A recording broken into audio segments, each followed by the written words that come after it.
You've just stepped into a place where silence has a heartbeat, and the earth remembers everything buried beneath it.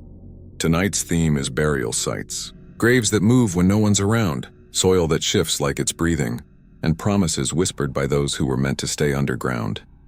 These aren't ghost tales or legends from far away. These are true encounters, told by people who saw the ground itself. Wake up. Most people will watch this and move on, pretending they didn't feel that chill in their spine. But you stayed. So a small warning before we begin. If you listen too closely tonight, you might hear something moving under your own floor. Before we start, tell me, what time is it where you are right now? And where are you watching from? I read every comment, especially the ones sent after midnight. Now, let's begin. A true creepy burial site horror stories. The soil started moving at 2:37 a.m.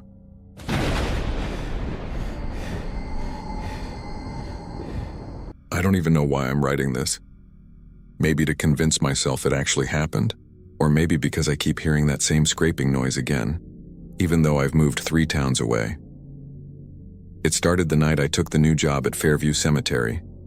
It wasn't a creepy place at first. Not the way movies make cemeteries look. Fairview was quiet, flat, well-kept.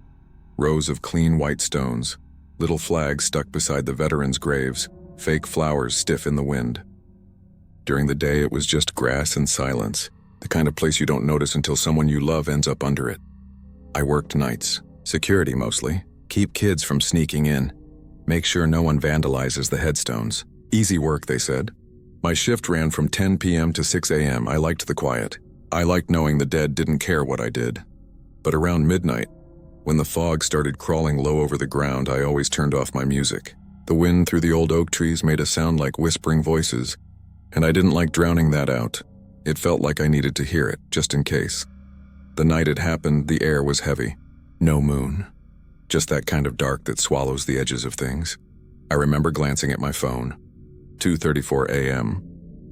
I was sitting in the golf cart near Section D, sipping burnt gas station coffee and scrolling through messages. That's when I felt it, a soft vibration through the ground, like a truck passing far away. Except there were no roads nearby. At first I ignored it. Probably construction. Maybe a train in the distance.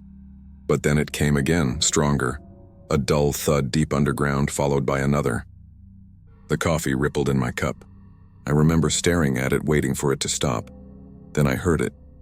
A crack, short, sharp, like splitting wood. And then a shift. The soil ahead of me actually moved. It looked like something underneath was pushing upward, making the earth breathe. I froze. The dirt rose an inch, then 2 before collapsing in on itself. No sound, no wind, just that awful slow movement. Every part of me said, don't go closer. But of course I did. I drove the cart up, headlights cutting through the fog until I could see the grave marker. It was a flat stone plaque, bronze, with the name Evelyn Marsh, 1943-2019. The dirt above it looked freshly turned. But I knew that section hadn't had a burial in months. The soil pulsed again, once, then stopped. Then came the sound, a wet scraping, muffled like fingernails against wood. I whispered out loud, no fucking way. I wanted to radio it in, but the radio was back in the office. My phone had 0 bars. The whole field felt like it was holding its breath. I couldn't even hear the highway anymore. Then I saw it. A crack split across the dirt, thin at first, then widening. Something pale glinted beneath, like a corner of plastic or metal. I thought coffin, but it was too close to the surface. My brain kept trying to make sense of it. Maybe a sinkhole? Maybe a rodent burrow? Anything except what it looked like. Then I heard a whisper. It wasn't wind. It wasn't my imagination. It came from the ground, faint and choked, like someone trying to breathe through dirt. Help. I took a step back so fast I tripped over a stone border and fell on my ass. My flashlight rolled away, spinning beams over the graves. The voice came again, clearer this time, desperate. Help me, I wanted to run. Every cell in my body screamed, get out. But what if someone was really buried alive? Fairview had old plots. Maybe something went wrong. Maybe someone had been accidentally sealed in a vault that wasn't empty. It was crazy, but my brain clung to it because the alternative, something dead talking in, was worse. So I ran back to the maintenance shed for a shovel. By the time I came back, the ground had stopped moving. The air felt colder. I started digging anyway, my hands shaking so hard the metal clanged off the dirt. Every scoop smelled wrong, too fresh, like earth that hadn't had time to settle. I dug until I hit something solid. Not wood, not metal. It was plastic. Clear, thick, like the kind used to wrap coffins for transport. Inside, I saw a woman's face, eyes open, mouth open, hands pressed against the plastic from the inside. I dropped the shovel and screamed. I swear to God she moved. Her eyes shifted toward the light. And then her lips started forming words, not sound this time, just the shape. "Let me out." I stumbled backward, almost fell into another grave. I didn't even know I was crying until I felt the tears freeze on my cheeks. Then the ground unclosed. Like it took a breath in reverse. The soil sucked itself back down, swallowing the plastic, the face, everything. By the time I blinked, there was nothing but smooth earth again. The headstone gleamed under my flashlight. Clean, untouched. I remember running. I didn't even stop to grab the golf cart. I sprinted all the way back to the office, slammed the door, locked it twice. The clock on the wall said 2:37 a.m. I called my supervisor. No answer. I called again. Still nothing. My hands were shaking so bad I dropped the phone. The moment I bent to pick it up, I heard a sound. That same wet scraping. But this time it was coming from underneath the floor. I backed up against the wall, staring at the linoleum, waiting for it to stop. But it didn't. It got louder, like something crawling through pipes, dragging nails along the metal. When it finally stopped, there was a knock at the door. 3 slow knocks. I didn't move, then a voice said softly, "Please, help me." It sounded like her, the woman from the grave, only this time it was right outside the door. I stayed there until sunrise. Didn't move. Didn't breathe. When the groundskeeper showed up at 6:10, he found me still sitting on the floor, white as chalk. I told him what happened, at every word. He looked at me for a long time before shaking his head. "There's no Evelyn Marsh buried here," he said quietly. "That plot's been empty for years." He even showed me the records. Section D, Plot 46, a reserved but never used. I wanted to believe him. God, I wanted to. But when we walked out there later that morning, the soil above the plaque was disturbed again. Just a shallow dent, like something had pressed up from underneath during the night. And when I crouched down, I saw it. A single clear plastic fragment sticking out of the dirt. Like the corner of a broken wrapper, the groundskeeper reached to pick it up. I stopped him. Because on the inside of that clear plastic, you could see a faint smeared handprint. Small, delicate, and pressed outward, like someone was still trying to get out. I quit the job that same morning, or at least, I tried to. My supervisor laughed it off at first, said night shifts mess with people's heads, that it was probably some kind of grave sink where air pockets collapse under the soil. But when I told him about the voice, the plastic, the face, he stopped smiling. Said I should take a few days and rest. No paperwork, no argument. Just that look people give you when they don't believe a word but also don't want to deal with the fallout. I didn't sleep for 2 days. Every time I closed my eyes, I saw her. That pale face pressed against plastic, the way her eyes rolled toward me like she knew I was there but couldn't really see. I kept hearing that muffled "help me" under everything, under the hum of the fridge, under the sound of traffic, even under my own breath when I tried to sleep. By the 3rd night, I started doubting myself. Maybe I'd had some kind of breakdown. Maybe I'd imagined all of it. Stress, exhaustion, sleep deprivation. I'd been doing double shifts for weeks, but the thing that scared me most wasn't what I remembered. It was what I forgot. When I tried to picture her face in detail, it blurred. The features slipped away the second I focused, like trying to hold on to a dream after waking up. I could remember her eyes, but not their color. Her mouth moved, but I couldn't remember the shape of her teeth. It was like something didn't want me to recall her clearly. The next morning, a man came to my apartment, said he was from the county registry, wore a brown jacket with a faded logo. He asked if I was the security officer who'd reported disturbance in Section D. I told him I wasn't working there anymore. He smiled a little, too politely. "Understandable," he said. "Would you mind showing me where it happened?" "We've had reports, plural." That word hooked into me like a fish hook. I asked what kind of reports. He didn't answer. Against every sane instinct, I agreed to meet him that night. I told myself I just wanted closure, to prove to myself that the ground hadn't really moved. that there wasn't a woman buried in plastic calling out for me, but part of me knew I was going back because it didn't feel over. We got there around midnight. The air was heavy again. No wind, no insects, just that thick stillness that makes sound travel wrong. He parked outside the gate, killed the engine, and handed me a flashlight. "Power's out," he said. Storm earlier knocked a line. I followed him in. He didn't ask for directions. He walked straight to Section D like he'd been there before.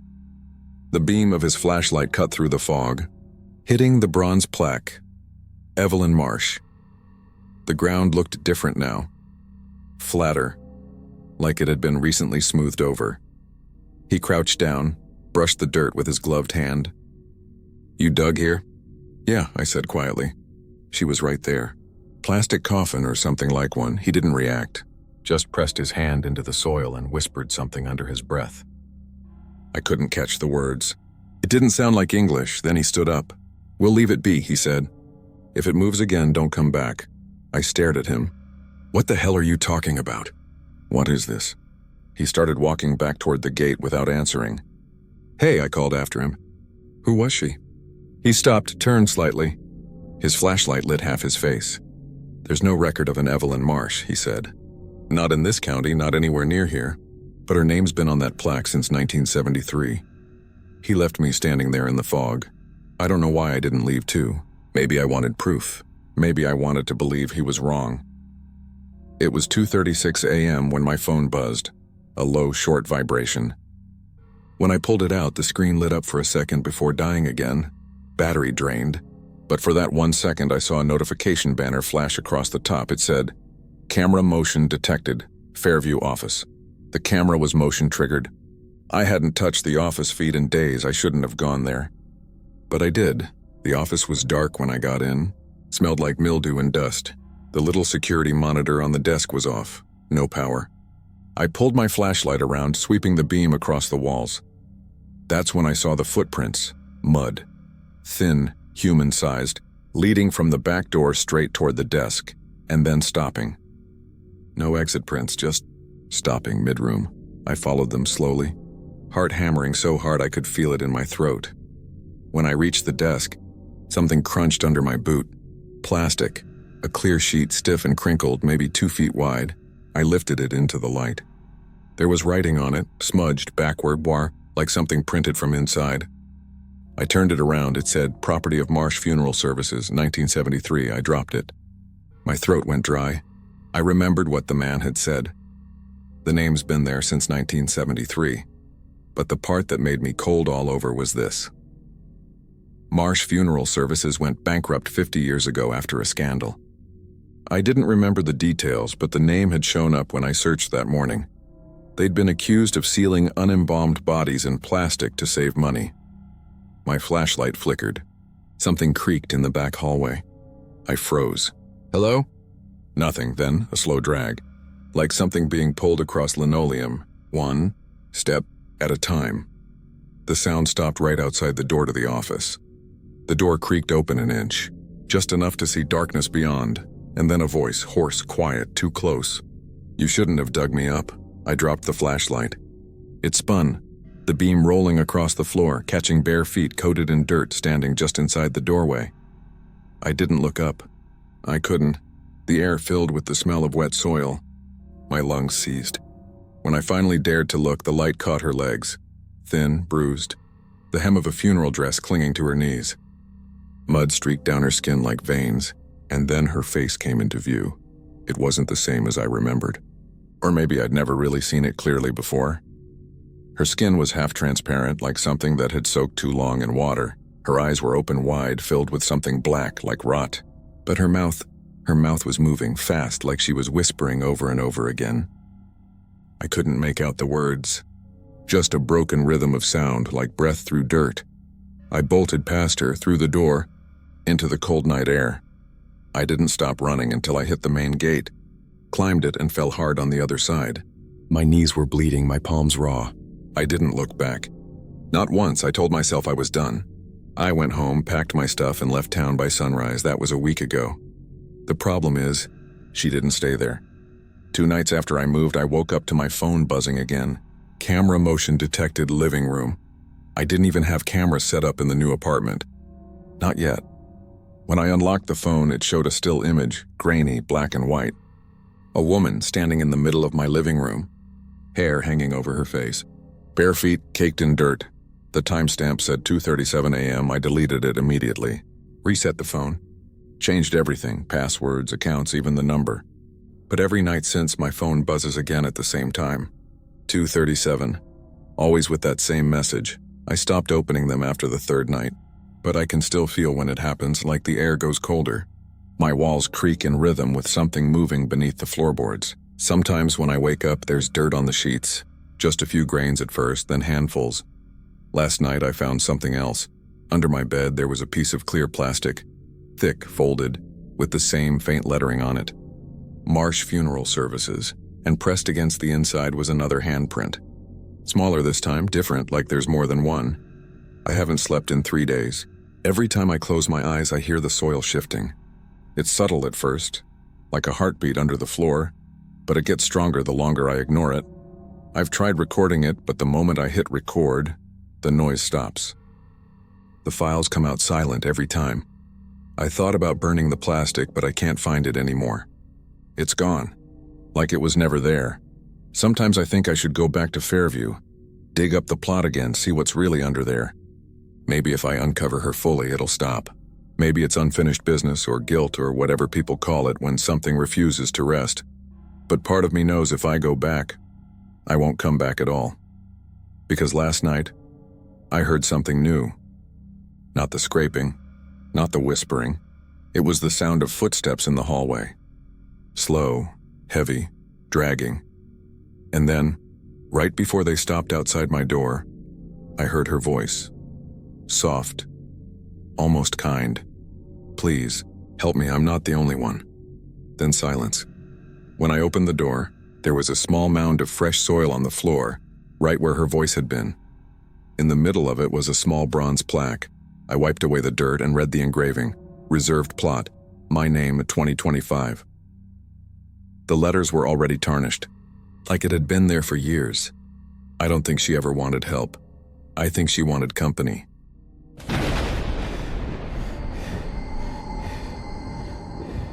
The first time the ground sank beneath me, I thought it was just bad soil. We were laying foundation posts for a new subdivision just outside Hollow's End, a dying little town wrapped in forest and fog, the kind of place where you can smell wood smoke in every season. I'd been working construction for years, so when the backhoe operator yelled that the dirt was breathing, I figured he was exaggerating. Then I saw it myself. The earth moved, slow, steady, like a giant exhaling from under the surface. It left this low, hollow noise, almost like a sigh. Then the top layer caved in, leaving a dark, perfectly round hole maybe 6 feet across. We stood around it, shovels in hand, trying to see the bottom.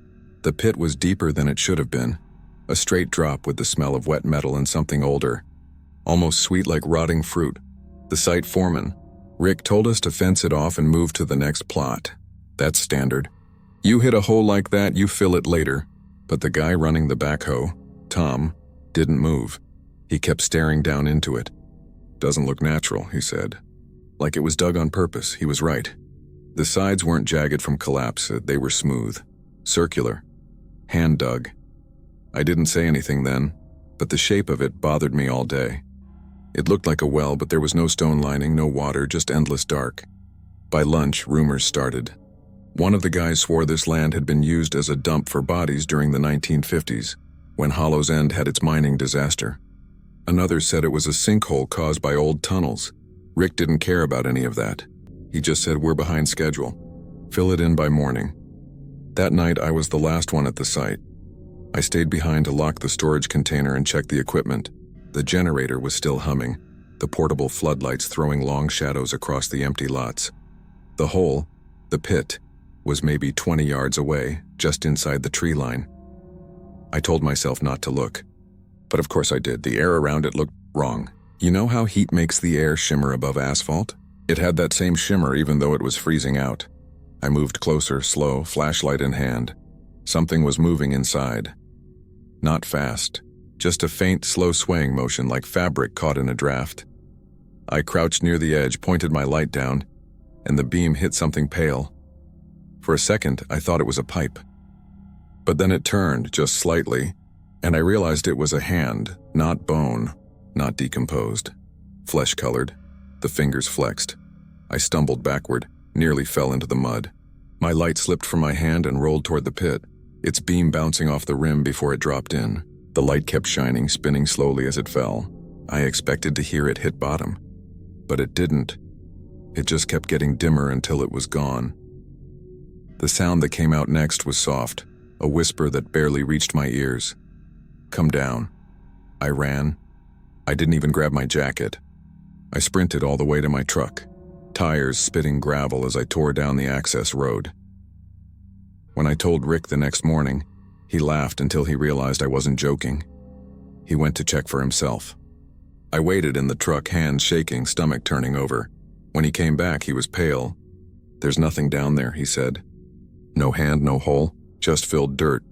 That didn't make sense when we hadn't filled it yet. I got out, walked with him back to the spot. Sure enough, the pit was gone. The ground was smooth, tamped down like it had been refilled and leveled overnight. But here's the thing. The dirt on top wasn't the same as the rest of the site. It was darker.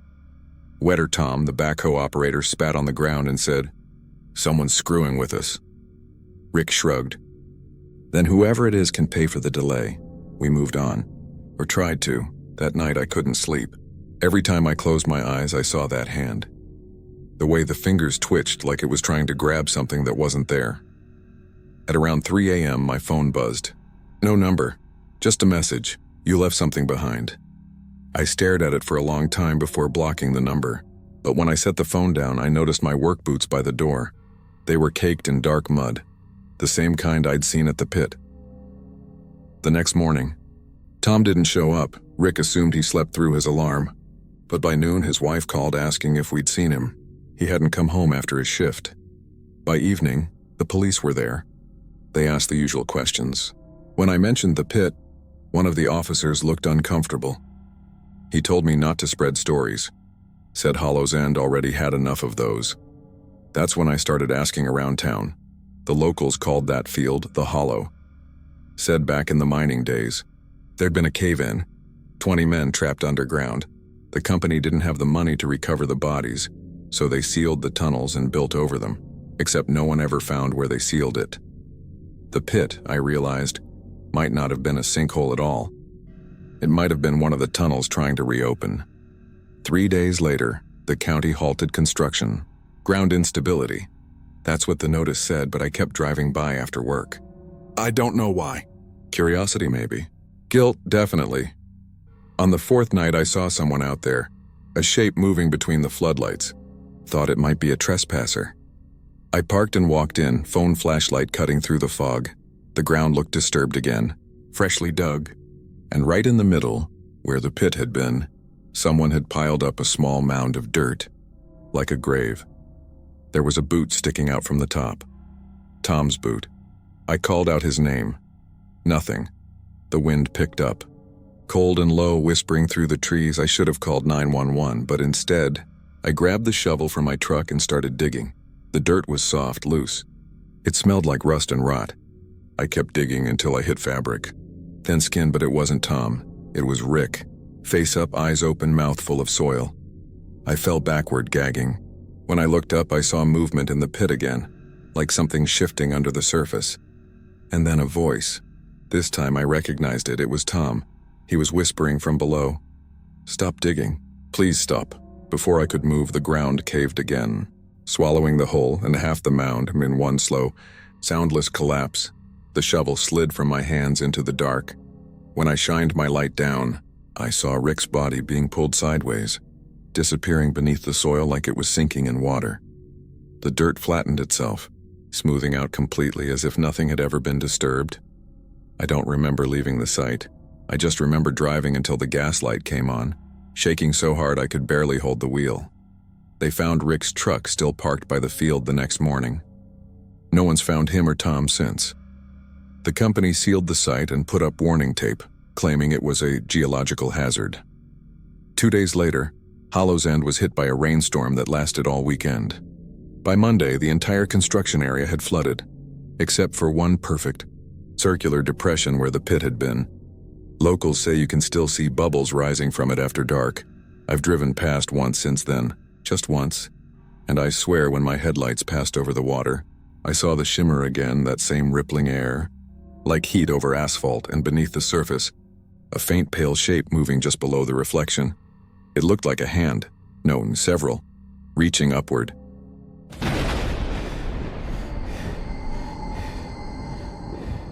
I never believed in ghost stories, not until the bell started ringing.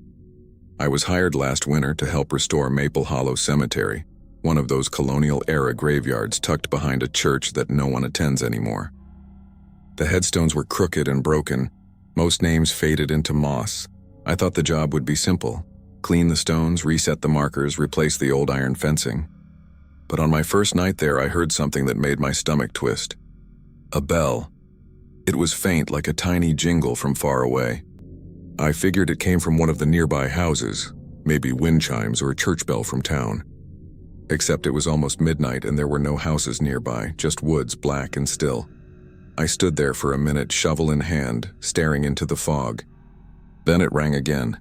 3 short chimes, clear and deliberate. It came from the ground. I told myself it was my imagination. Maybe I'd hit something metal earlier in the day and the cold air was making it shift. But the sound didn't stop. It echoed softly from beneath the soil, not far from where I'd been digging to reset a fallen headstone. There was a little plaque half buried in mud beside it. The name was almost unreadable. E. Crawford, 1879. I remembered reading something about safety coffins from that time, the ones with little bells attached by a string, in case someone got buried alive. I laughed nervously to myself. No way one of those was still intact after more than 100 years. The bell rang again. Louder this time, I backed up, pulse hammering in my neck. Every hair on my arm stood straight. The sound wasn't random, it was rhythmic. Someone pulling the string over and over, ding, ding, ding, then silence. The wind died completely. Even the trees seemed to hold still. I dropped my tools and ran to my truck. The next morning, I came back with Rick, my boss, a guy who's been doing cemetery restoration for decades. I told him what I'd heard. He didn't laugh exactly, but he gave me that look old tradesmen give when they think you're green. Air pockets, he said. Ground shifts, pulls on the old cables. You'd be surprised how much junk they buried with folks back then. He pried the plaque out with a crowbar, and sure enough, there was a thin length of rusted wire running down into the ground. He tugged it gently, and somewhere deep below, the faintest clink answered. There, he said, wiping his hands. Satisfied? I nodded, even though I wasn't.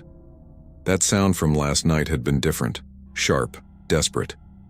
Rick told me to start resetting the next row and left early to pick up more supplies. By sundown, I was alone again, and as soon as the light faded, the bell started ringing. It began softly, like before, 3 notes in a row. Then a pause, then again slower this time. I tried to ignore it, plugged my earbuds in, turned up music. But even through the music, I could still hear it. Ding, ding, ding. It was coming from the same grave. E. Crawford. I pulled out my earbuds, crouched beside the stone. My breath came out in white clouds. If this is some kind of prank, I whispered, it's not funny. The bell stopped. For a second, the silence was worse than the sound. Then I heard something else. A faint, ragged scraping from deep under the soil, like someone dragging their nails across wood. I froze. My flashlight flickered. I don't know what made me do it, but I knelt down and pressed my ear to the dirt. There was breathing. Shallow, uneven, muffled. I jerked back so fast I fell over. My heart slammed in my chest. It couldn't be real. No way, nobody was buried alive for a century. There was nothing down there but dust and bones. But when I stood up, I saw movement. The string attached to the little bell was trembling. I didn't sleep that night. I sat in my truck outside the cemetery until dawn, watching the fog roll through the iron fence. Every few minutes I swore I heard the faint jingle again carried on the wind. When Rick showed up, I told him everything. The sound, the breathing, the string moving on its own. He sighed, lit a cigarette, and walked over to the grave. These old setups had bells, tubes, even speaking pipes. Sometimes animals crawl into them. You're hearing raccoons, not ghosts. He kicked the dirt with his boot and the bell jingled once, soft as a sigh. See? He said I didn't. He told me to take the rest of the day off. I went home, showered, tried to convince myself it was all in my head. But when I checked my voicemail later that night, there was a message. It was nothing but static at first, then a faint metallic sound, like something jingling, and underneath it, a voice whispering my name.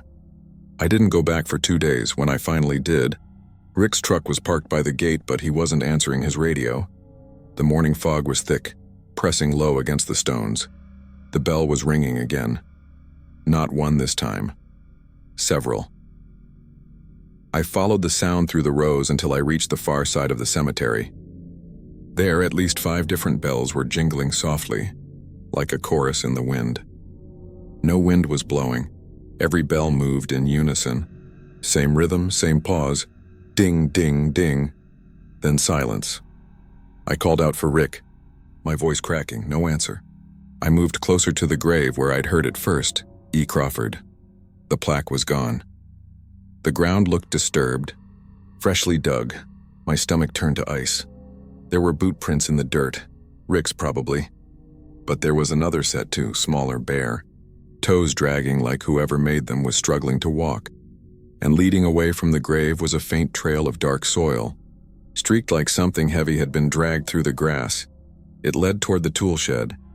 The shed door was open. The hinges creaked when I pushed it wider. It smelled like wet earth and metal, the kind of smell that clings to your clothes. Rick's shovel leaned against the wall, blade caked in fresh mud. Beside it, a coil of old bell wire hung from a nail, except one end wasn't wire. It was hair. Long gray hair tangled with dirt. I backed up fast, my stomach twisting. My flashlight slipped from my hand and hit the floor. The noise that came next wasn't a bell, it was a cough from under the shed. Slow, wet, human. "Rick?" I whispered. The coughing stopped. Then came a sound like knuckles scraping the wooden floorboards from below. I grabbed the flashlight, dropped to my knees and shone it through the gap at the base of the shed. There was movement. Pale, slick skin pressing up from the soil, fingers clawing for light. The nails were broken black with dirt. "Help," a voice rasped. "Please." I stumbled back, tripping over the shovel. My mind went blank. The voice came again, weaker. "Bell. Cut the bell." Then silence. I looked around the shed. On the workbench sat a row of old brass bells, tarnished with age, each tied to thin wire. Every one of them was still. Except one. It was swaying gently as if pulled by a breeze. I picked it up, hesitating. "You mean this?" I asked, not sure who I was talking to. "Nothing." Then softly, "Cut it, please." My hands shook as I grabbed the pliers from the bench. I clamped the wire and snipped. The second the metal snapped, the air shifted, like pressure releasing. The smell of rot flooded the shed. The floorboards groaned, expanding outward as though the ground beneath was pushing up. And then the bell in my hand shattered. A shrill, metallic ring filled the air, sharp enough to make me drop to my knees. When it stopped, the ground under the shed was still again. I crawled out, gasping, the taste of soil in my mouth. Outside, the fog had thickened to the point I couldn't see 10 feet ahead, but I could hear something, faint, scattered ringing from all over the cemetery. One bell after another, each ringing for just a second before going silent. Like they were all being cut free, one by one. I don't remember getting to my truck. I just remember driving until I hit the main road. When I looked in the rearview mirror, the fog had swallowed everything behind me. The next morning, I went back with the police. They found the shed empty. The ground beneath it had collapsed, a pit almost 10 feet deep. Inside were old wooden coffins stacked like boxes. Most were broken open, empty. Rick was never found. That was 6 months ago. I quit the job, left town, tried to forget. But a week ago, a package arrived at my apartment. No return address. Just a small cardboard box wrapped in brown paper. Inside was a single brass bell. Old, tarnished, tied to a length of wire, and underneath it, a note in shaky handwriting. "You cut the wrong one." After I received the box with the brass bell, I didn't touch it for days. It sat on my kitchen counter like it was waiting for me to make a choice. Every time the refrigerator hummed or the pipes clicked, I flinched, half expecting to hear that soft metallic chime. On the third night, I finally put the bell in a drawer and tried to forget it. But the moment I shut the drawer, I heard a faint tink from inside. Just one note, clear and cold. I told myself it was the metal settling. The next morning, the bell was on the counter again. I started searching for answers instead of running from them. Old Town records confirmed what Rick had guessed. Maple Hollow had been known for its safety burials. Each coffin had a bell, a pipe for air, and a wire that reached the surface. After a flood in the late 1800s, the cemetery was closed, and the bells were supposedly removed. No one could explain why some were still there, or why they had started ringing again. That night I drove back to the cemetery. The fog had returned, hanging low over the stones.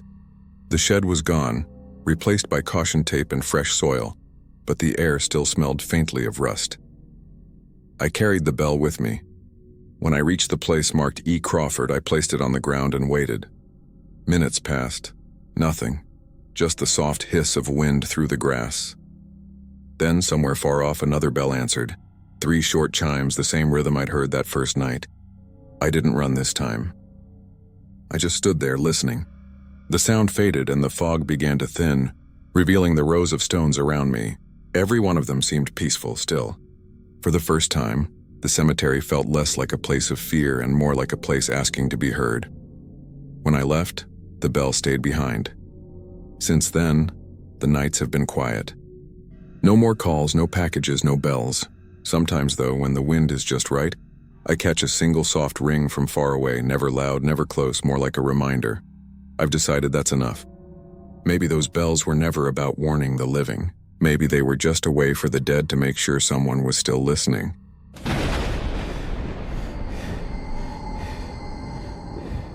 The first time I heard the growling, I thought it was just a stray dog. By the third night, I realized it was coming from beneath the ground. I work as a vet tech in a small-town animal clinic just outside Fairview. When pets pass away, we offer burial services at the little cemetery behind the property. Nothing fancy, just tidy rows of stones, flowers, and a white wooden gate. The place always felt calm, even comforting, until winter. Once the ground froze, something changed. It started one night when I stayed late to finish paperwork. Everyone else had gone home, and the only light came from the fluorescent strip buzzing above my desk. I kept hearing a low thumping sound, rhythmic, distant, like someone closing a door softly again and again. I turned off the heater, thinking maybe it was the vent. The noise didn't stop. Then came the growl, low, rough, wet somehow, like an animal with a sore throat. It came from outside through the back window that looked out over the pet cemetery. I grabbed my flashlight and went to check. The snow had stopped hours earlier, but the air still glowed faintly from the streetlights. I stepped onto the porch and shined my light across the cemetery. Everything looked normal.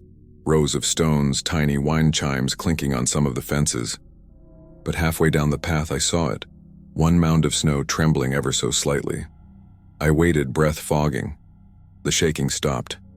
Then the snow sank in, as if something underneath had just shifted.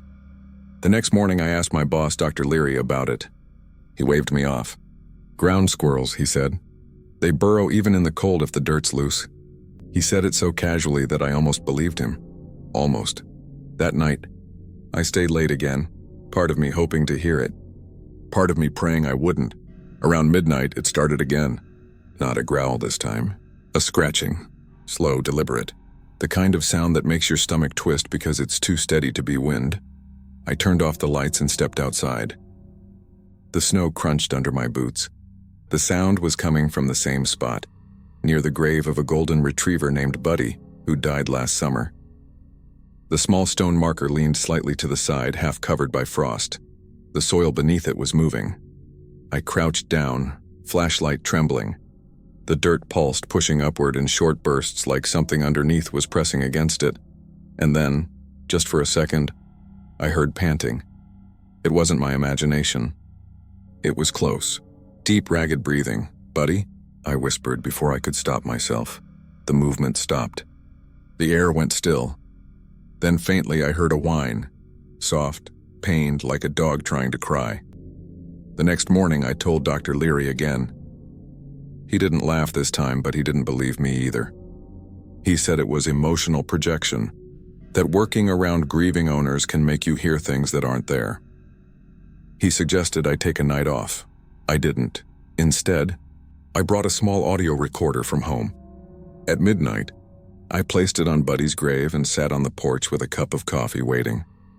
The sky was moonless and the trees beyond the fence creaked under their own weight. For nearly an hour, nothing happened. Then the growling started again, faint but clear. I leaned forward, holding my breath. The sound grew louder, circling under the dirt, moving from one grave to another. Then I heard digging. Not claws, not paws, but something sharper scraping through frozen soil.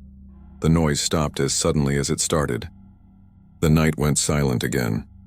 When I checked the recorder later, the audio was warped by static. But the growling was there, followed by a few seconds of silence, and then a single sound that froze me completely. A voice, whispering. It said, "We were here first." I didn't go back for 2 days. When I did, half the cemetery looked disturbed. Patches of snow were sunken in strange shapes, not holes, not tracks, but indentations, as if something large had crawled beneath the surface and shifted the earth from below. Dr. Leary blamed melting snow. But the soil was cold and dry when I touched it. I started noticing other things too. Some of the older graves, ones from the early 2000s, had faint marks near them, like claw lines etched into the stones. A few of the plaques were missing entirely. One night I caught movement out of the corner of my eye, a shape darting between the headstones. Not animal-shaped. Not quite too tall, I ran after it, slipping on the ice. When I reached the far end of the cemetery, the trail stopped at a large stone marker I'd never paid much attention to before. A smooth slab with no name, no date. Just a blank piece of granite older than the rest. The ground in front of it was cracked. I told myself I was done. I couldn't handle another night of watching the ground breathe. But when I tried to sleep, I kept hearing faint jingling in my apartment, like dog tags clinking. I didn't even own a pet. On the 4th night, I gave in and went back. I don't know why. Maybe I just needed to know what was under that unmarked stone. I brought a shovel. The dirt was dry, too dry for winter. It crumbled under the shovel like sand. After a few feet, I hit something solid. Not wood, not metal. It was concrete, a slab, and beneath it a hollow sound. I wedged the edge of the shovel into a small crack and pried. The slab shifted, releasing a gust of air that smelled like mold and earth. I leaned closer with my flashlight, a tunnel, narrow, about 3 feet wide, descending into blackness. The walls weren't dirt. They were lined with old boards and bones, animal bones. Hundreds of them. I tried to breathe, but the air down there was heavy, damp. Something scurried deeper inside, claws scratching wood. I was about to step back when I noticed something strange. The boards weren't random. They were parts of coffins. Small ones. Child-sized. My stomach dropped, and on the nearest one, I saw words scratched into the lid. For them. Then I heard it again, the whisper. Right behind me. We were here first. The air went cold, and something brushed my leg, something small and fast. I stumbled backward, dropped the light. It rolled into the tunnel, its beam catching flashes of movement, pale shapes crawling along the walls, eyes glinting in the dark. I didn't stay to see more. I ran until my lungs burned. Didn't stop until I was back in the clinic, door locked, hands shaking too hard to dial my phone. The next morning, the police were there. Dr. Leary had called them after finding the open grave. They said it was a sinkhole that had exposed old foundation remains. I quit the same day. 2 weeks later, I saw a story in the local paper. The clinic had officially shut down for renovation, but the part that stuck with me was the quote from the county record keeper. He said the property used to be a children's home in the early 1900s. It burned down. The site was cleared decades later and sold to the clinic. They never found where the children were buried. I moved 3 towns over, got a job at a different clinic, tried to pretend it was all a bad dream. But some nights when the wind gets low, I still hear that faint growling sound outside my window. Low, steady, too real to be imagination. And last week, when I came into work early, there was a small dirt paw print on the floor near the exam table. I wiped it away before anyone saw. But it came back the next morning, and this time there were 2.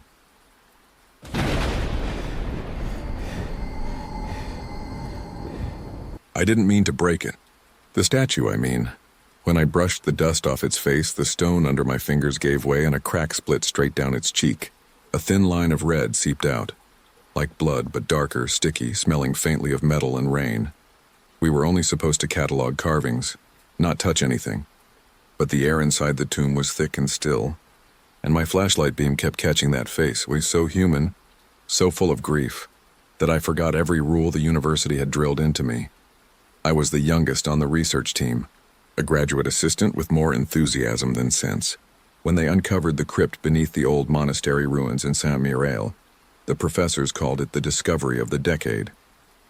Everyone expected relics, coins, inscriptions. Nobody expected the statue, or what it did when the lights went out.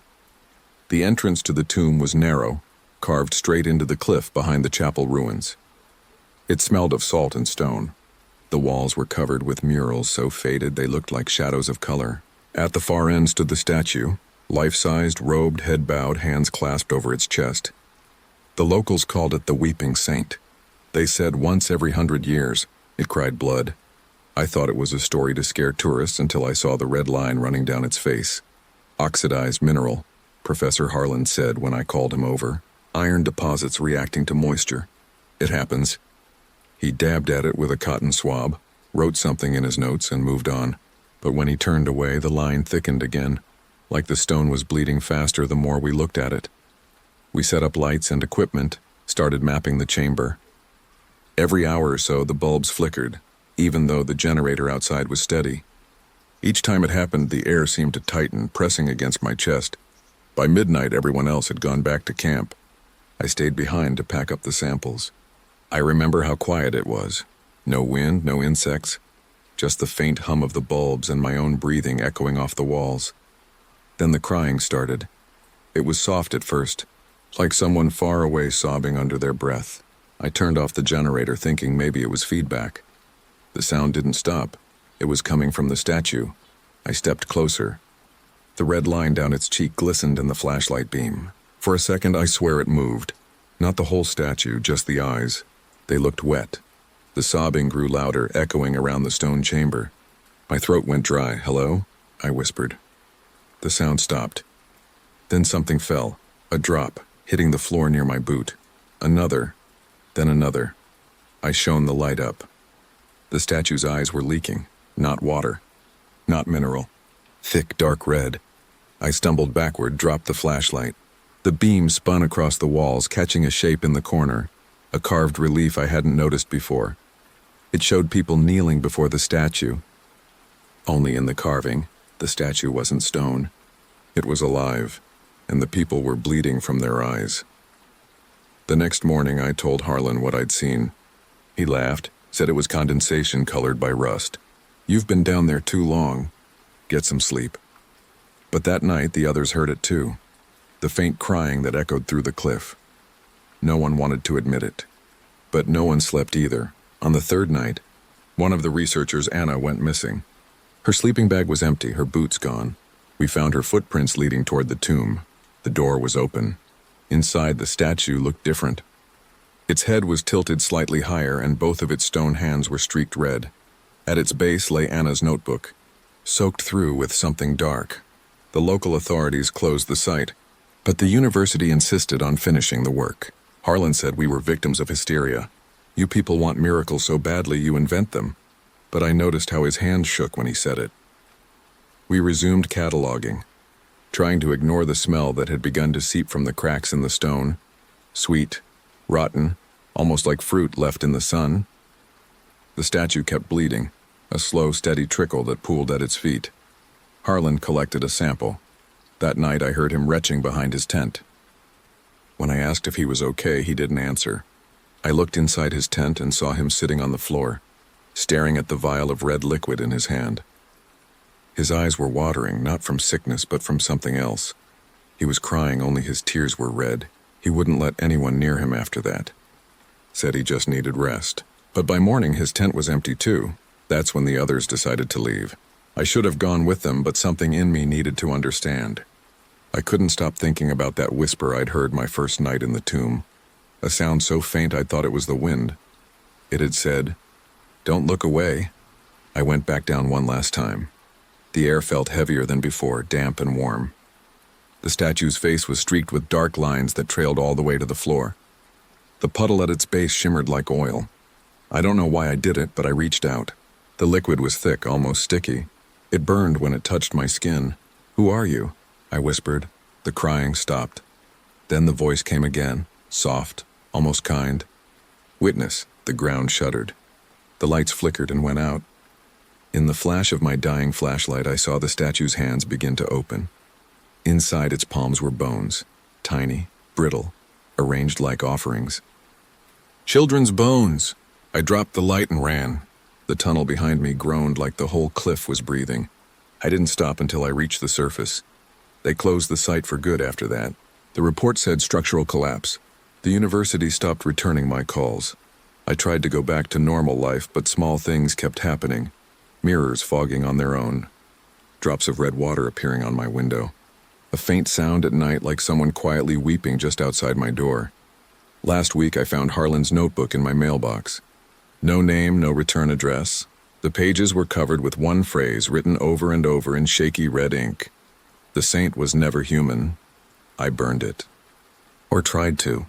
The pages blackened but didn't crumble. They just curled, still red under the ash. And last night, when I went to wash my hands, the water from the tap ran clear for a moment, then turned dark. When I looked up, my reflection was crying. Only, my eyes weren't. The tears were on the mirror.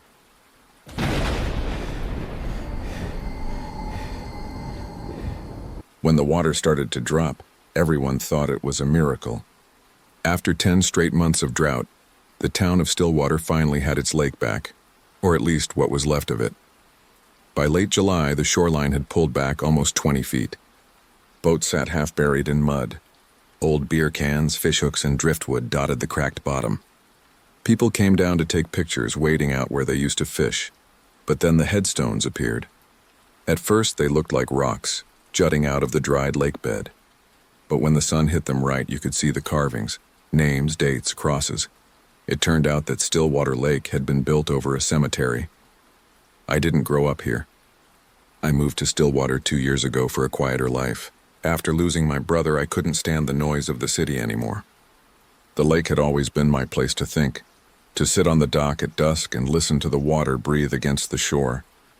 But when the drought came, the sound changed. It wasn't gentle anymore.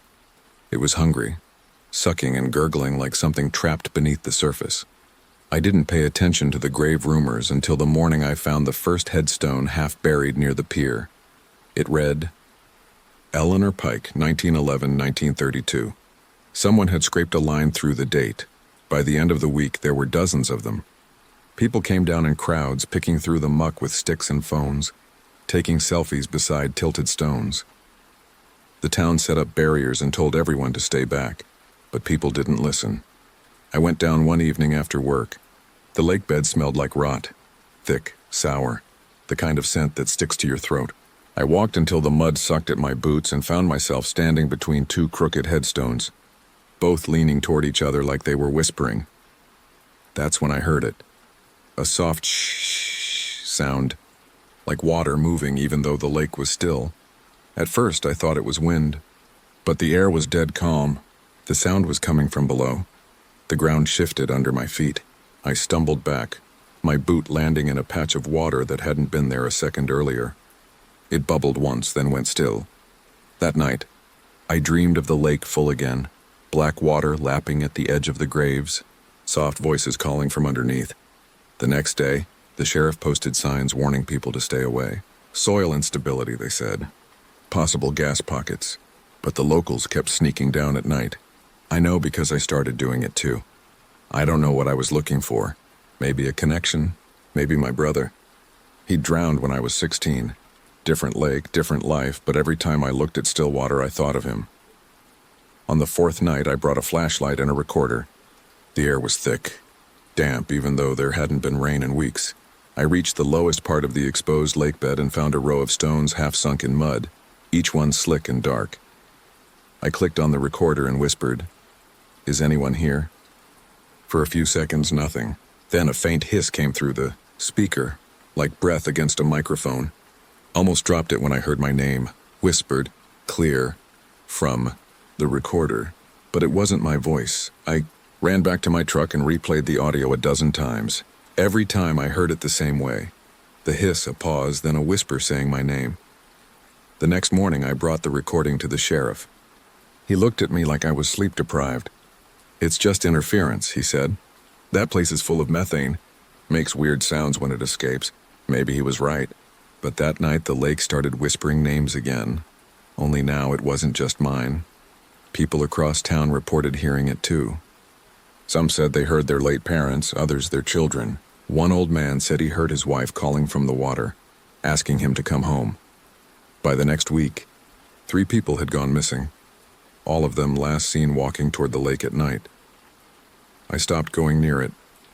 But sometimes, just before dawn, I'd wake up and hear the faintest sound coming from outside my window, like ripples lapping at a dock. Impossible, because the nearest shore was a mile away. The town brought in a state team to investigate the sinkholes. They cordoned off the lake bed, put up floodlights, installed cameras. The night the cameras went dark, I couldn't sleep. At 2:37 a.m., my phone buzzed. No number, just a single voicemail. I almost deleted it. But when I played it, I froze. It was the same whisper I'd heard on the recorder. Only now it wasn't alone. Dozens of voices layered, echoing like a crowd underwater, and all of them were whispering the same thing. Still here. The next morning, I went back. The fog was thick, rolling low over the exposed graves. The floodlights were dead, glass shattered. The mud was covered in footprints, bare, small, some overlapping each other. They led down to the center of the lake bed where the largest sinkhole had opened. I stood at the edge, shining my flashlight down. The beam disappeared into dark water about 10 feet below. Bubbles rose to the surface, popping one by one, and beneath the water I saw shapes, dozens of them, floating just below the surface. Not human. Not animal, like outlines waiting to rise. I stumbled back and nearly slipped. My hand landed on a smooth surface. When I looked, it was another headstone. No name this time. Just a phrase carved so deep the letters looked fresh. "Do not drain us." I left town the next morning. Packed a bag and drove until Stillwater disappeared from my rearview mirror. For weeks I tried to convince myself I'd imagined it. But the whispers didn't stop. Sometimes, when I turned on the faucet or filled a glass of water, I'd hear faint static under the sound. If I listened too long, I could make out the shape of words. A few nights ago, I woke up to find my bathtub half full. I hadn't used it in days. The water was still clear, but when I leaned closer, it rippled like something had just moved beneath it. There was a smell. Faint but familiar, lake mud yesterday. I got a message from a friend back in Stillwater. The drought's over. The rains came early. The lake's full again. But the water's different now, darker, heavier. They say the fish are gone. And at night, the waves make a sound like breathing. The town's rebuilding the docks, pretending everything's fine. Only one thing still bothers them. When the moon's high, you can see faint shapes under the surface, long rows of pale rectangles, like headstones. And sometimes, if the wind dies just right, the lake whispers again. Soft, patient, almost gentle, still here.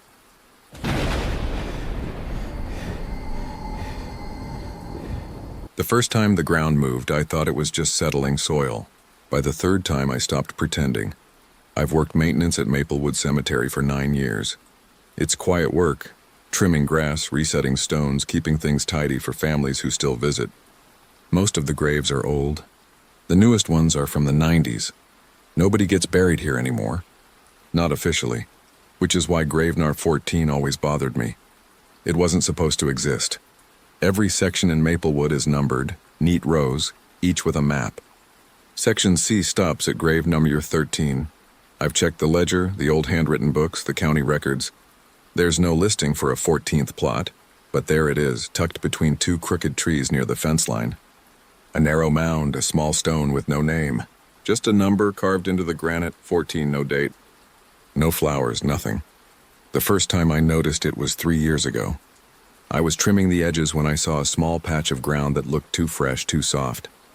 I checked the schedule, no recent burials. I marked it in my notes and moved on. The next week, the ground had shifted again, like something underneath had sunk an inch deeper. I asked my boss about it. An old groundskeeper named Walt who'd been there longer than I'd been alive. He squinted, spat into the dirt, and said, "Don't mess with that one." "Why?" I asked. He just shook his head. "Some holes don't stay filled, son. That should have been enough for me." But curiosity sticks like a splinter. A few days later, I brought a metal probe, the kind we use to check for sinkholes, and pushed it into the dirt near the marker. It went down easy, too easy. The ground gave way almost a foot deeper than it should have.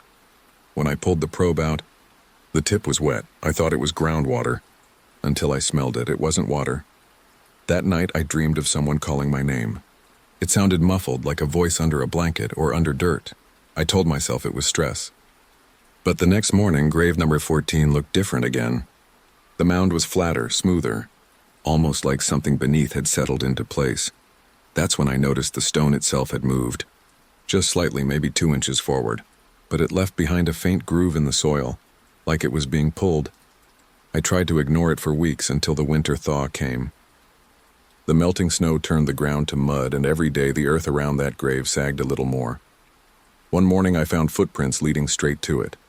Bare feet, small, maybe a child's. They stopped right at the edge of the mound and disappeared into the soil. I told Walt again. He just gave me that look, half pity, half warning. "Whatever's in there," he said, "don't dig it up.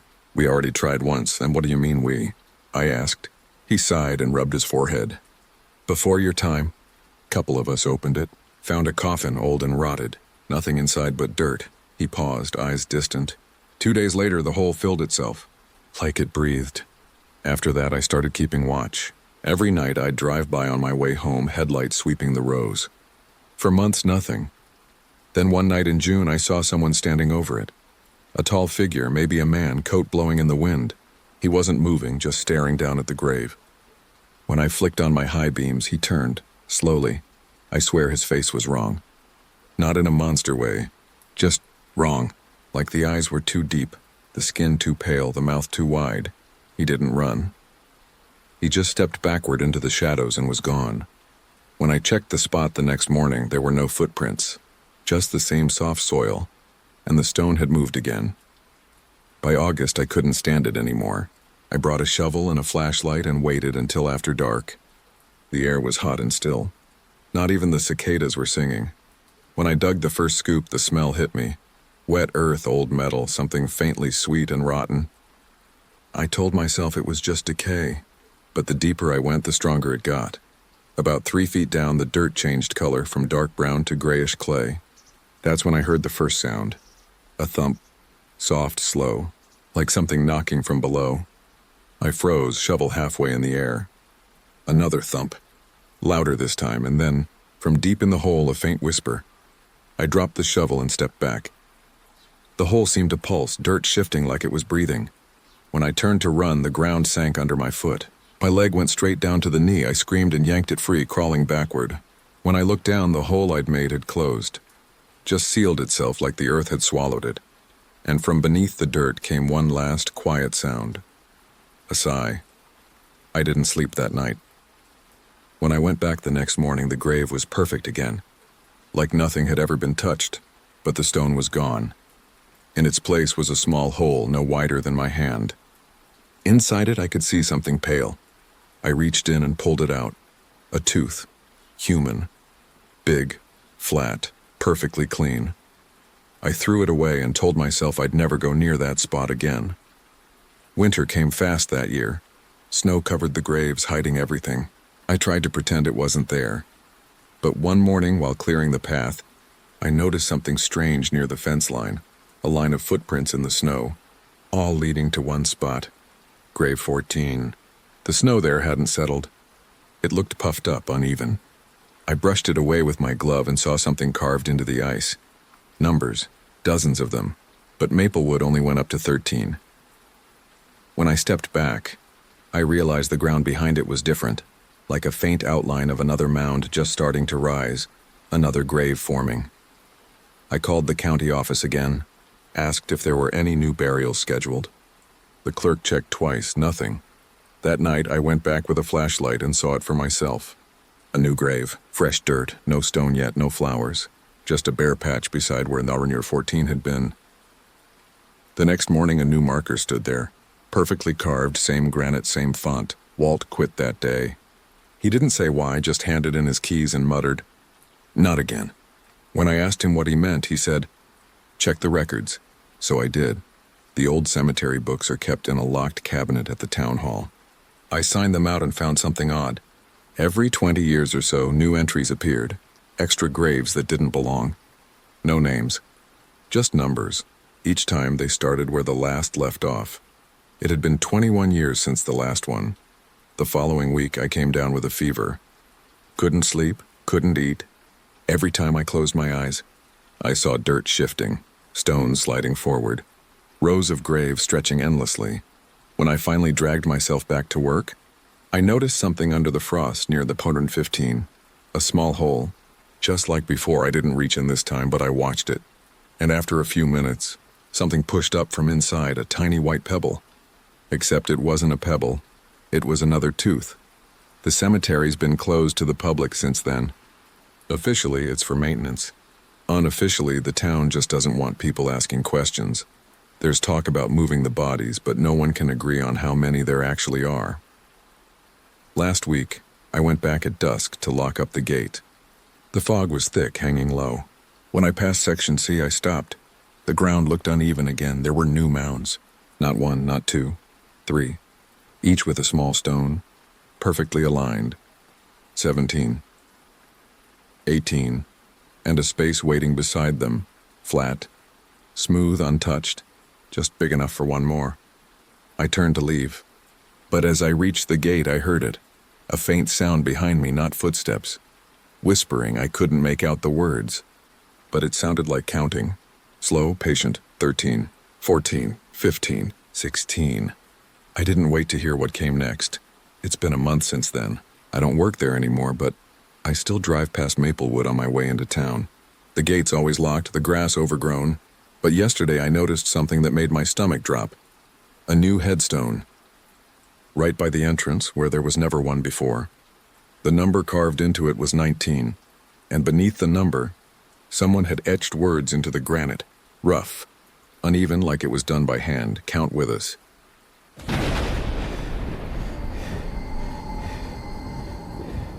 I started finding them in February. The first one was on my kitchen counter, small, white, and too perfect to be fake. I thought it was a prank at first. Maybe my roommate, maybe some kid from next door. But the more I stared at it, the less sense it made. It wasn't chipped or dirty, it looked fresh. That word stuck in my head. Fresh. It had been a rough few months. I'd just moved into a duplex outside Cedar Falls, one of those places where you can hear your neighbor sneeze through the wall. My unit was the one that faced the old cemetery, Maple Hollow, a few acres of crooked stones and moss. I used to joke that I'd picked the place because rent was cheaper when your only neighbor was the dead. But the night I found that tooth, something felt off. The air was colder than usual, and the silence had a kind of weight to it. I left the tooth on the counter, turned off the light, and told myself I'd toss it in the morning. Except by morning, it was gone, and there were 2 new ones sitting on my windowsill. I'm not proud of how fast I panicked. I tore through the kitchen looking for any sign of a break-in, but nothing was touched. The doors were locked. No footprints outside. The only thing I noticed, and I still don't know why this stuck with me, was that the air smelled faintly of metal. That night I called my mom, tried to laugh it off. She told me to get more sleep and stop watching horror podcasts before bed. I agreed. But around 2 a.m. I woke up to the sound of something small hitting the floor. Tick. Like a marble rolling off a shelf. When I turned on the lamp, I saw it, another tooth lying near my bed. By the 4th night, I'd collected 5 of them. I kept them in a small glass jar, partly to prove I wasn't losing it, partly because I didn't know what else to do. That's when the dream started. In every one, I was lying in bed while someone whispered in my ear, counting softly. Not in a threatening way, for it's more like a lullaby. 1, 2, 3. When I'd wake up, my jaw would ache. Sometimes my gums would sting, even bleed. But every time I checked, all my teeth were still there, until they weren't. It happened on a Thursday morning. I was brushing my teeth when I felt something loose near the back of my mouth. I pushed at it with my tongue and it shifted, just slightly. A molar, When I touched it, pain shot up my jaw like a wire. I spit and blood filled the sink. The tooth came out cleanly, root and all. I stood there staring at it in my hand, trembling. I wanted to believe it was just stress. Maybe I'd clenched my jaw too hard at night, but deep down, I knew it wasn't that simple. When I went to add it to the jar, I froze. There were already 6 teeth inside, including one that looked exactly like the one I'd just lost. That night, I couldn't sleep. Every creak in the walls felt louder, closer. Around 3 a.m., I heard a soft tapping at the window, not like knocking, more like fingernails brushing glass. I forced myself to look. There was no one outside. Just the faint reflection of my own face, pale and drawn. But behind me, in that reflection, something moved. I spun around. The hallway was empty. Only the jar of teeth was gone. I found it the next morning on my porch, sitting neatly beside the welcome mat. Inside were not 6 teeth, but 10, all clean. All human. I called the police. They sent a young officer who looked about as freaked out as I was. He checked the locks, took a few notes, and promised to file a report. Before leaving, he told me something I still can't shake. You know, he said, glancing toward the cemetery. People used to leave things out there, trinkets, toys, teeth, said it kept him away. Kept who away? I asked. He hesitated. The collector. Then he smiled like he was joking, but I could tell he didn't mean it. That night I dreamed of digging. The dirt was wet and heavy, sticking to my hands. My fingernails bent and tore as I clawed at the earth. When I finally reached something solid, it wasn't a coffin, it was a jawbone. I woke up screaming, covered in sweat, the sound of whispering still in my ears. 1, 2, 3.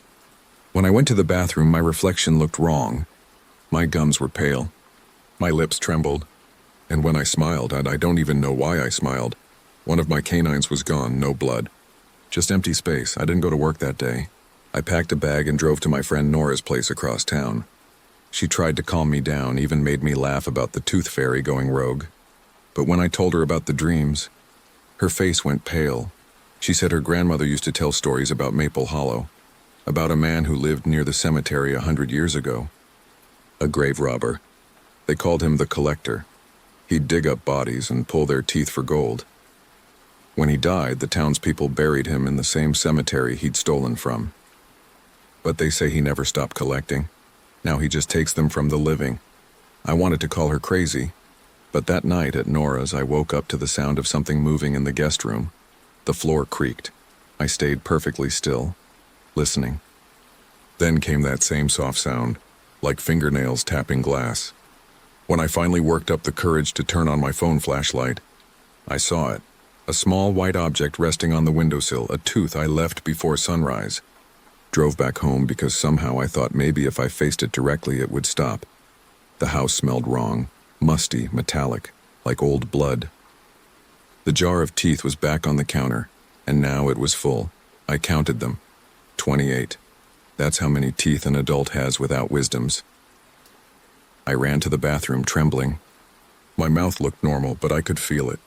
Something inside my gums wasn't right. The roots itched like something underneath was shifting, loosening.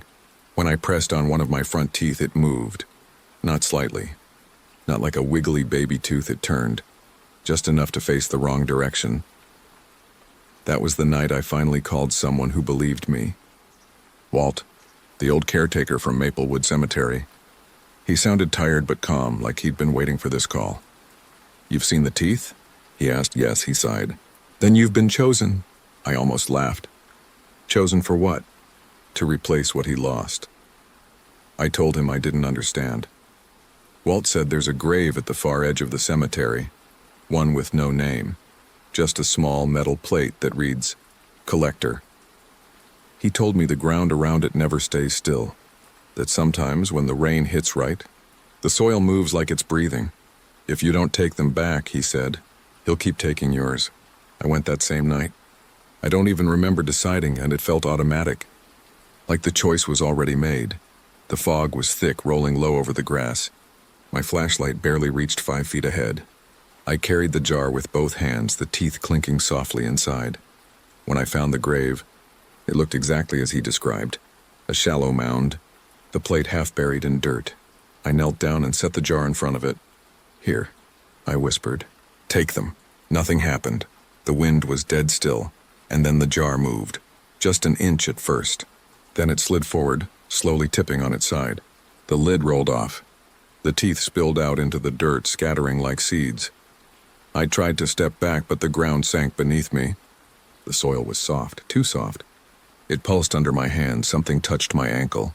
Cold fingers, rough and thin, brushing just once before slipping away. The earth stilled. When I looked down again, the teeth were gone. I don't remember driving home. I woke up the next morning in bed, sunlight spilling through the blinds. For the first time in weeks, the house felt normal, quiet. My mouth didn't hurt. My gums looked fine. For a moment, I thought it was over. But when I went into the kitchen, I froze. On the counter sat the empty jar. Inside, one single tooth, not white. Black. That was 3 days ago. Since then, the dreams have changed. Now, instead of counting, he whispers something else. He says, "You kept one." I didn't, though. I swear I didn't. I've checked the jar, the floor, every corner of this house, but last night, when I bit into dinner, I felt something hard between my teeth. When I pulled it out, I realized what it was, not someone else's. Mine, the black one. I don't know how much longer I can stay here. Every mirror looks warped. My reflection smiles when I don't. And sometimes, just before I fall asleep, I hear that soft, familiar sound, the clinking of teeth and rolling, shifting, counting, always stopping at 28, then a whisper, soft as breath, "You're next, collector."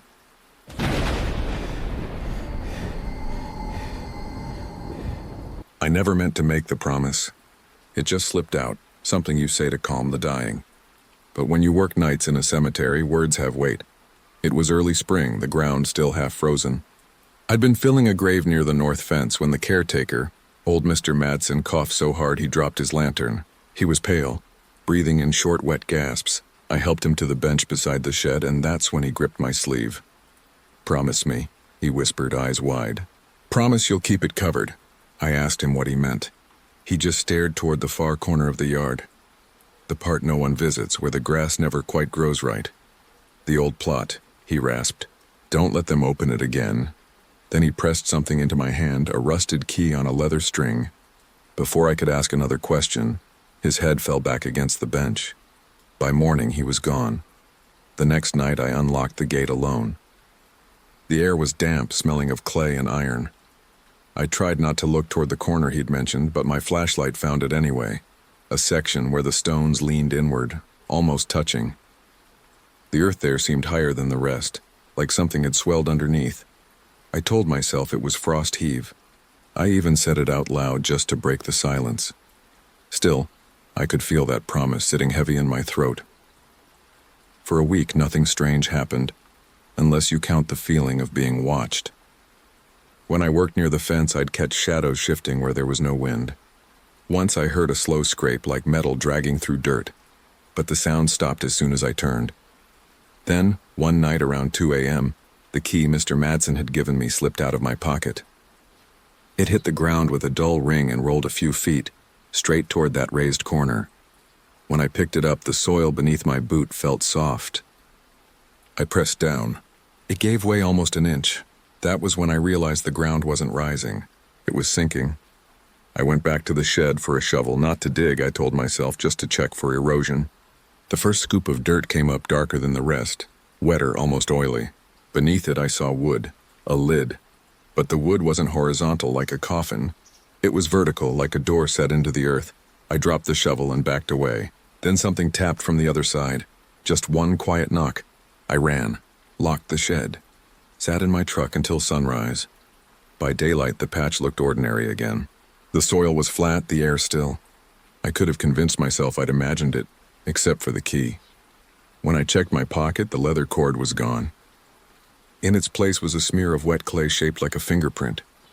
That night, before I left, I walked the cemetery one last time. The wind had picked up, carrying the faint smell of rain. I stopped by Mr. Madsen's fresh grave to set a lantern beside it. The flame flickered, throwing his name in gold against the stone. "I kept it covered," I whispered, "like you asked." Somewhere behind me, near that far corner, I heard a soft creak, wood flexing under weight. The sound of something easing open after years of being still. And then, just for a heartbeat, a voice low, familiar, almost kind. Promises must be kept, both ways. The wind died. The flame went out. When the lantern went out, I thought it was just the wind. But the air was still and the dark felt thicker than it should have.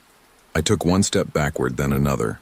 The grass under my boots was soft and uneven, the kind that hides small holes. I didn't dare look toward the far corner. I just kept walking until the gate was in sight. That's when I saw the light. A faint glow like someone holding a candle coming from the same direction I was trying not to look. I told myself it was just kids. People sneak into graveyards all the time.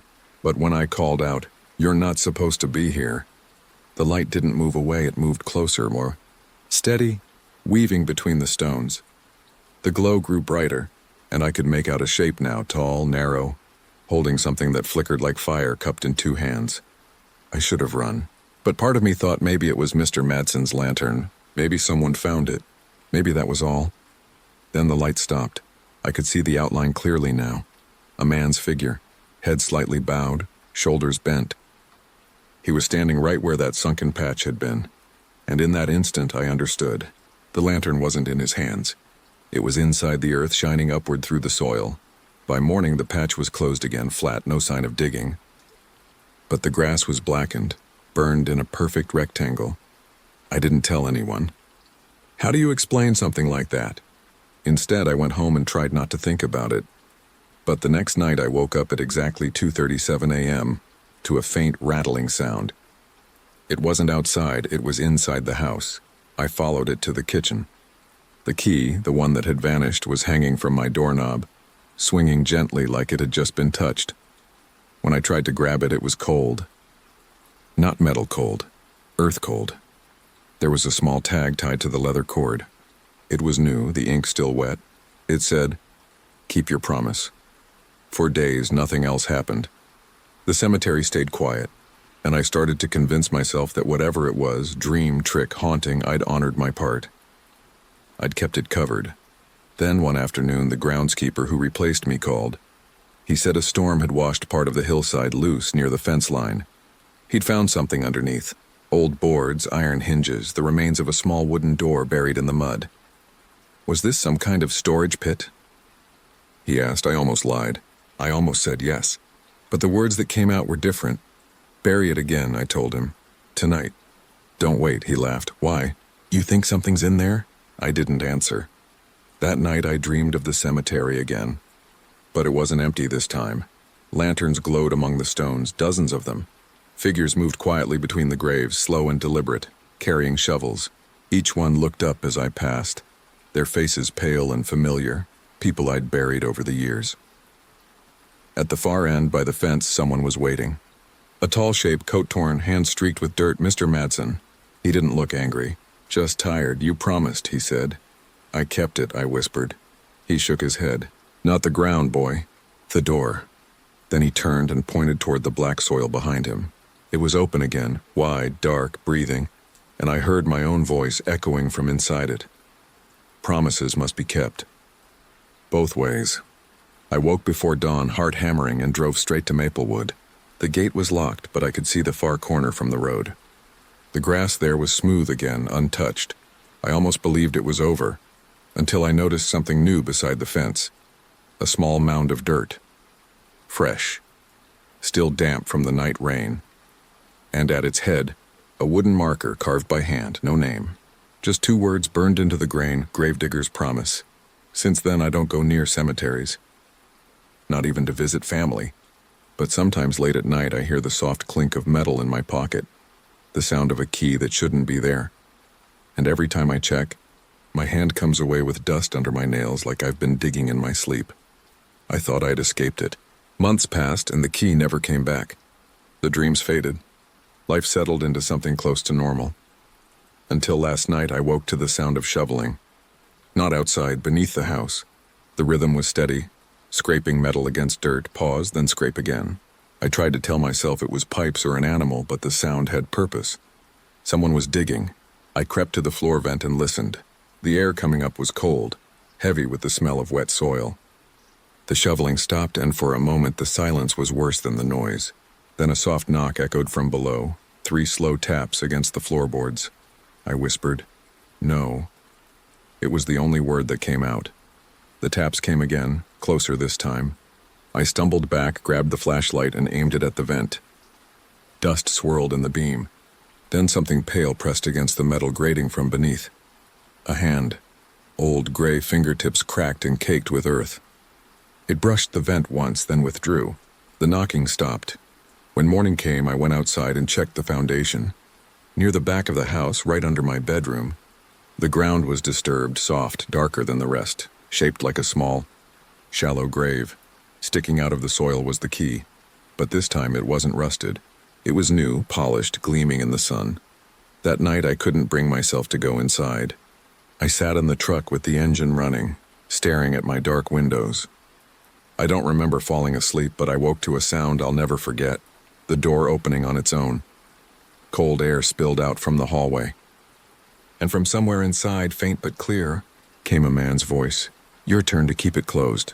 The floorboards creaked one by one, like footsteps moving toward the front door. I drove away before I could see who or what was coming. It's morning now. I'm parked by the old cemetery gate, the key sitting on the dashboard.